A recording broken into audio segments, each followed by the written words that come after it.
people have a hard time agreeing on a simple definition of culture. This makes it difficult to be strategic about what type of culture can be created in small, medium, and large companies operating in some portion of the world's 195 countries.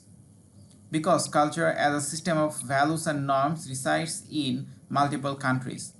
This is Nazmus Saadat from Group 4. In this video, I am going to represent a presentation on differences in culture. Let's have a look. So, what is culture? If we go back to the 1870s, anthropologist Edward Taylor defined culture as that complex whole which includes knowledge, belief, art, morals, laws, custom, and other capabilities acquired by a man as a member of society.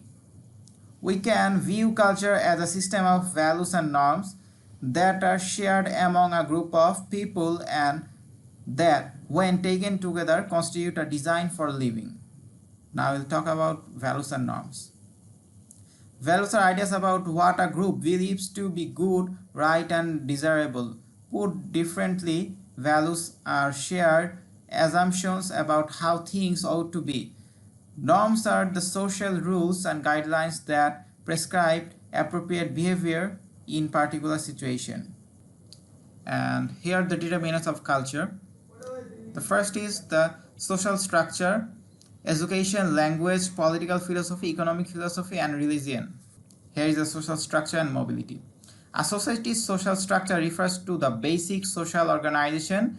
It indicates how a society is organized in terms of values and norms and relationships that are part of its fabric. How societies operate and how people, groups, and other companies treat each other both emerge from and are determinants of the behavior of individuals in the specific society.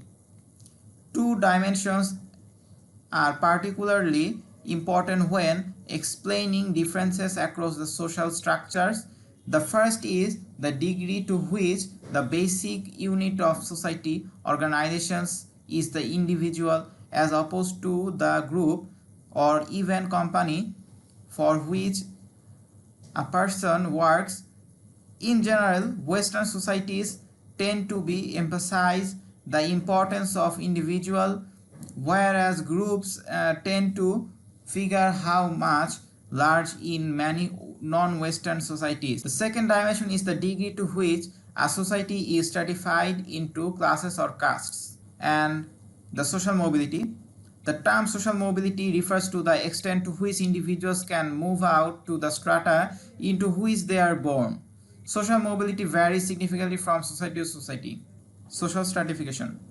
All societies are stratified on a hierarchical basis into social categories, that is, into social strata.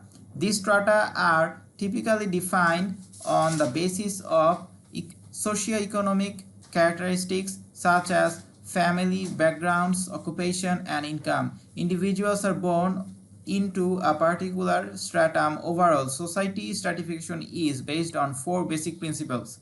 Social stratification is a trait of society, not a reflection of individual differences.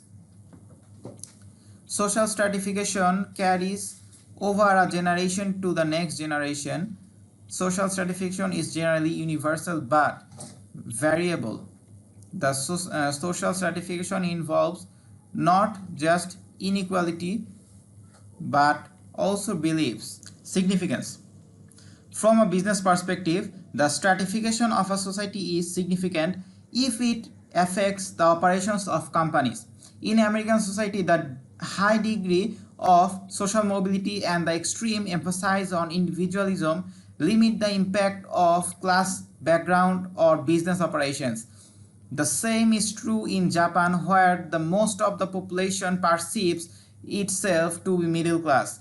In a society such as the United Kingdom or India, however, the relative lack of class mobility and the differences between the classes have resulted in the emergence of class consciousness. Class consciousness refers to a condition by which people tend to perceive themselves in terms of their class background, and this shapes the relationships with members of the other classes. Religious and ethical systems. Religion may be defined as a system of shared beliefs and rituals that are concerned with the realm of sacred. An ethical system refers to a set of moral principles or values that are used to guide and shape behavior. Most of the world's ethical systems are the product of religions. However, there is a major exception to the principle that ethical systems are grounded in religion. Language. One obvious way in which many countries differ is the language used by the population. By language, we mean both the spoken and the unspoken means of communication. Language is also one of the defining characteristics of a culture. Oftentimes, learning a language entails learning the culture and vice versa. Some would even agree that a person cannot get entrenched in a culture without knowing its dominant language. Cultural literacy and competitive advantage. International business is different from national business because countries and societies are different. Societies differ because their cultures vary. Their cultures vary because of differences in social structure, religion, language, education, economic philosophy, and political philosophy. Three important implications for international business flow from these differences. The first is the need to develop cross-cultural literacy.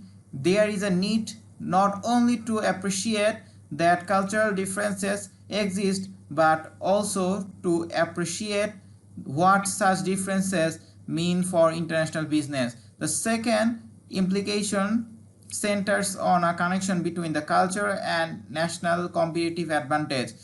A third implication looks at the connection between the culture and ethics in decision making. And the last one, cross-cultural literacy. Cross-culture in the business world refers to a company's efforts to ensure that its people interact effectively with professionals from other backgrounds. Like the adjective cross-culture, it implies a recognition of national, religion, and ethnic differences in manners and methods and a desire to bridge them. And here I am signing up. Thank you.